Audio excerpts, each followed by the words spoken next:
ai cho để tăng có hạcมันเอมอนใส่งานกันเสขึงลักลวดปีสั่งลำเฮาเทียงยาวเฮเลย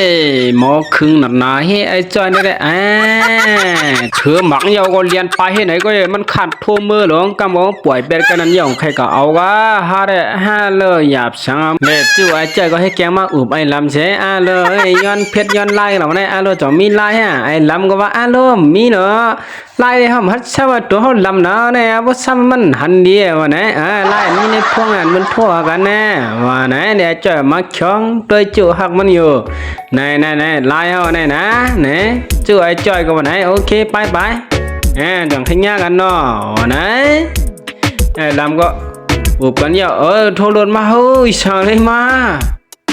เอากวยพันมันเหรอเนี่ยมันตันเปลี่ยนในเป็นสาวได้มาย้ำตันเจ๋งเอาเยอะเนี่ยฮัดอุบกันนี่ฮีกวยเนี่ยมาไอ้ลำวันนั้นเลยทั่วมา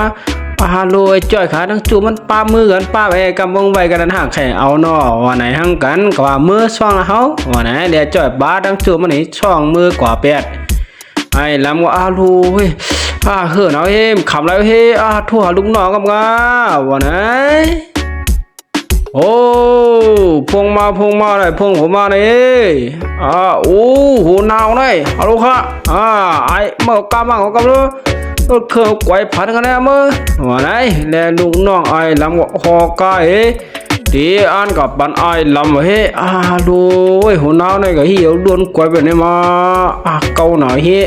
ไอ้นั่นมาอย่างไรมาคือเนาะโมเดียดก็ไม่แล้วเนี่ยไอ้ลำก็วันไหนกูวันดำกวยเนี่ยรถเครื่องเนี่ยก็มันเนี่ยก็เหี่ยวกวยเนี่ยมาหัวหนาวเนี่ยมาวันไหนแลลุงน้องว่าหอกายเสียหอกายมาปั่นว่าให้ลงมาไอ้ลำคนไหนก็ไม่แล้วเลยเฮียงเป็นยังนี่ซอเลยมือโทรรถเครื่องเลยมือไว้cái hơi này nàyน่ะไอ้ลำคนไหนเกาเกี่ยวมาลูดทุยยาวหน่อยหมองป่องบ่เหลี่ยมมันก็ไหนป่องมือกำตาเฮ้เกาหน่อยเฮ้ไหนลูดทุยหยาบทุยเย็นบ่ไอ้ลำเลยหอกก้อนออกมาหน่อยเหี้ยวลูดก็เอาเข้มปีเจ้าเนาะลูดพอกามาเนี่ยมาหันไอ้จ้อยขาตั้งจู่มันเหจุกอุบกันมันกันให้ลูดไอ้เนี่ยพอกาไว้แก่ได้เสียมันมีกาไอ้เป็ดหลายอย่างมันเนี่ยมาไอ้จ้อยก็มาไหน